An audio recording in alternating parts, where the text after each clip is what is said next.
Naona tumeanza mazoezi asubuhi kabla ya kuondoka.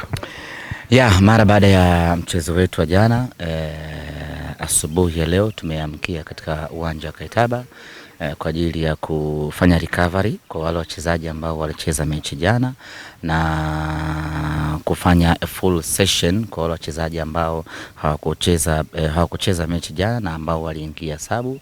Na baada ya mazoezi haya sasa tunategemea majira ya saa 7 mchana wa leo, Mungu akipenda, tuianze safari ya kuelekea Mwanza kwenda kwenye mchezo wetu mwingine dhidi ya Pamba Jiji. Sawa, tujalie hali ya kikosi baada ya jana kupata majeruhi. Hali yao sasa zikoje? Hali ya kikosi iko salama, tunamshukuru Mwenyezi Mungu. Wachezaji wote ambao wamecheza mchezo wetu wa jana wote wanaendelea vizuri, isipokuwa mlinda mlango Jibril Kasali Tanja ambaye alipata majeraha akashindwa kuendelea na mchezo. Baada ya kutoka uwanjani ama kutolewa uwanjani usiku ule, akafanyiwa vipimo vya awali ili kubaini ukubwa ama kubaini uhalisia wa jeraha ambalo amelipata. Kwanza ameumia goti, msuli wa pembeni hapo unaitwa ligament ndio ambao ameumia. Lakini kwa taarifa njema kutoka kwa madaktari wetu wa Simba ni kwamba jeraha lake sio kubwa. Halihitaji upasuaji na wala halihitaji kukaa nje kwa muda mrefu. Anahitaji kipindi cha muda mfupi tu kwa ajili ya kupatiwa matibabu na baada hapo atarejea uwanjani. Kwa mujibu wa daktari ni kwamba kuna uwezekano akaukosa mchezo unaofuata dhidi ya Pamba, na baada hapo mchezo unaokuja anaweza kuwa sehemu ya kikosi, kwa sababu jeraha alilopata linatibika ndani ya muda mfupi kisha anarejea kuendelea na majukumu yake. Kwa tuseme ana uwezo wa kucheza mchezo mmoja au hata huo mchezo mwenyewe anaweza akawepo kutokana na jeraha lake. Mchezo wa Pamba ni 80% kwa 20. 80 kuto kuwepo, 20 kuwepo.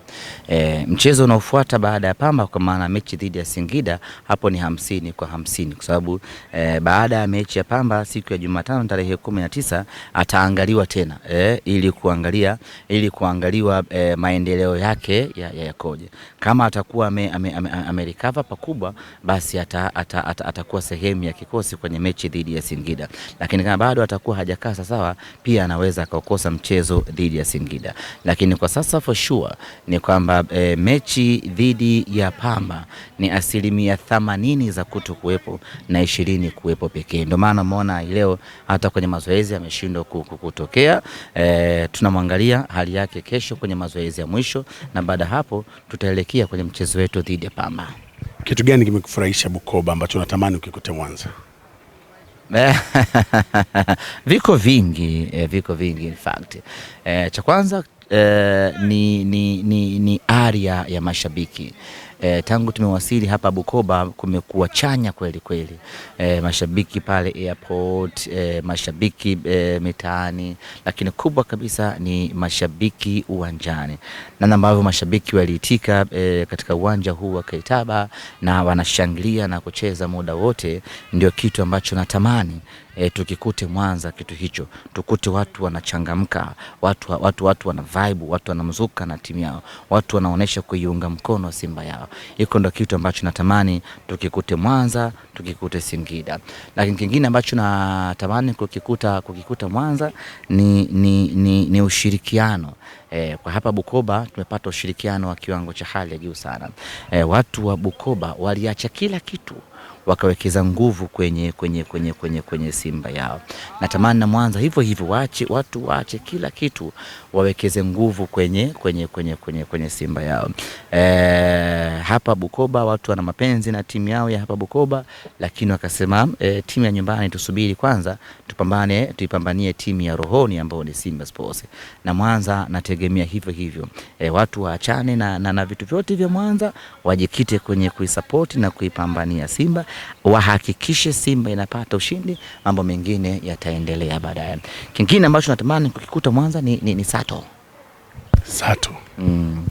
Jana nimekula sato mkubwa namna hii kama Uncle Zala. Wapi? Hapo. Saa ngapi? Wewe ndo katika wale walopotea usiku jana. Mkubwa namna hii mzee. Nimemla masaa mawili kwa ukubwa wake. Kama ni hivyo basi Mwanza unamkuta mkubwa zaidi ya hivyo.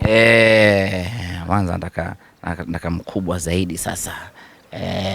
Ili nikahangaike na. Kwa hiyo kimsingi ndo mambo ambayo natamani kuyakuta Mwanza yatokee ili Simba tupate mafanikio.